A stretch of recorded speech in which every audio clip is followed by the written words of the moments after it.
Americano started as a brainstorm between producer Mark Edward Roberts and director Kevin Nolan. We wanted to do a film that incorporated cool, modern takes on very Spanish themes. They didn't want it to be like Zorro.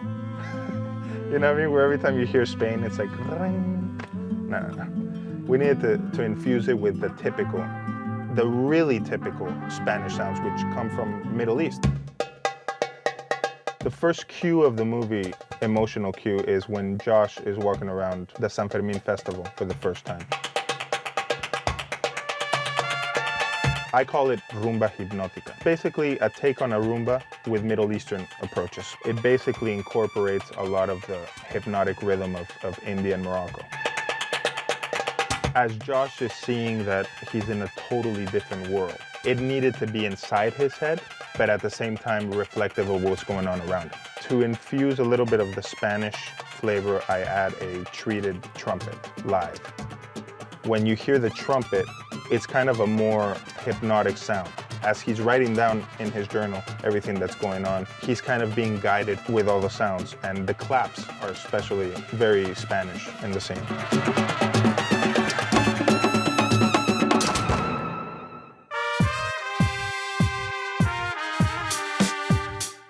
He goes into the Americano for the first time. You see Dennis Hopper. The two songs in there are called Entrada and Paraíso. And those two songs are based on a little bit of hip hop, tango, overall kind of tied in together. But there are also some orchestral elements in it.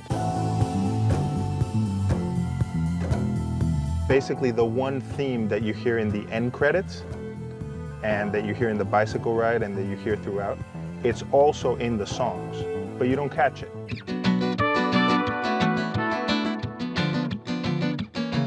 After the bullfight scene, there's a song for the first time dedicated to the movie, which is a very interesting situation. It's called Gitana. In a way, part source, but also part score.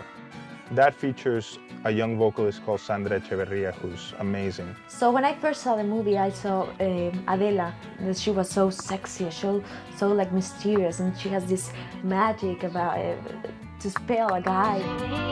And I thought, well, I have to do the same thing with my voice in this song. So we made Gitana. We are talking about her sensuality, about her, all these Latin things that she has. I tried to do the same thing in the music. The lyrics of the song talk about what's happening between them in Spanish, but it's not very blatant. If you know Spanish, you understand that there's hints of what's going on, but you don't think that it was written for the movie. It can just be a very popular song that's playing. Actually, Kevin, when he heard this song, he asked me if it was possible for her to be more included in the emotional parts and to kind of tie in one female aerial, you know, really kind of ambient vocal throughout the score. Josh goes back into the Americano. That song is called Welcome to Paradise. This song is basically almost like a hip-hop track. It's meant to be a little comical. We get to see how dark Dennis Hopper really is, how strange, how like just completely out he is. It's not what goes in your mouth, kid. It's what comes out. Running with the pit bulls, that's a very funny cue. Kevin, his basic take on that was that Americans have a lot of cynicism and mockery of tradition. So, you know, if there's a running of the bulls, well, they're doing the running of the pit bulls. We wanted to just bring out anything that was over the top. The music just had to be like something that you knew was a joke. So I used everything that wasn't appropriate to the score. That's the one cue that doesn't sound like anything else in the movie, and you just laugh, and that's basically what we wanted. We have to bring back the love story, and that's where the bicycle cue comes in. That's the cool dynamic about Americano. It goes from the bar, which is also representative of the American culture, and then we have the whole beautiful landscape. That was also something we needed to tie in. How do we go from a hip-hop track and then go into an emotional cue and still tie in the theme? That's kind of what was the challenge. So in the bicycle cue, you hear every single theme for the first time. The next cue, which is the hike up to the lake, is an interesting cue because that's the first time that Tim is very sarcastic about his character and Josh is very in love with his character. And we wanted to do a little bit of an old school march type of orchestral piece. You still always hear the theme with the haunting vocal underneath. Siempre que te pregunto que cuándo, cómo y dónde.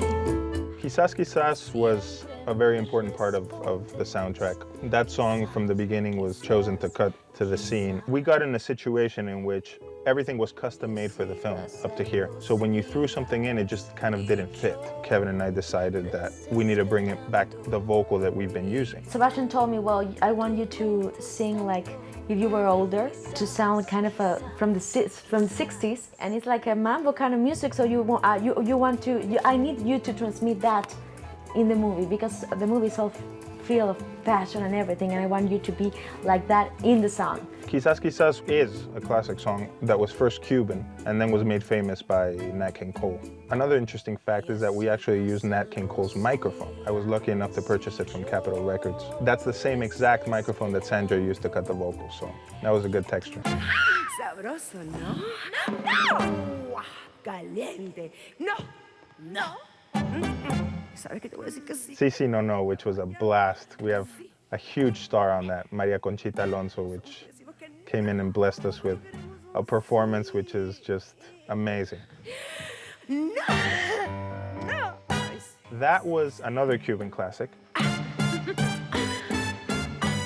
Josh is saying yes, yes, and Leonor is saying no, no. Without saying anything, the music speaks what's going on, you know, and at the end, you know, Josh wins. I think that musically, my job was to make the film relevant to modern times. I'm sure there are many composers which could have made a huge orchestral Spanish score, but that's definitely not what Kevin was saying. Kevin really wanted it to be a cool score, like a score that had songs that, you know, you could dance to, songs that you could listen to, songs that you could cry to. He really emphasized that if I were to use any Spanish flavors, stay away from all cliches. Antonio Banderas can do the whole ring and appear thing, but I think the music should be something that makes you feel like this is a version of times now. It's a melting pot. There's electronic, there's pure orchestral, there's guitar, there's traditional, but nothing is meant to be like, hey, this is Spain. It's more like, look at the story, look at the underlying elements and enjoy it. Just enjoy the music, basically. The music is amazing, and when I saw the music with the movie, I was like, oh my God, my skin was like all, how do you say? Yeah, goosebumps. And it was amazing. It was amazing to see the results of everything, put it together, right?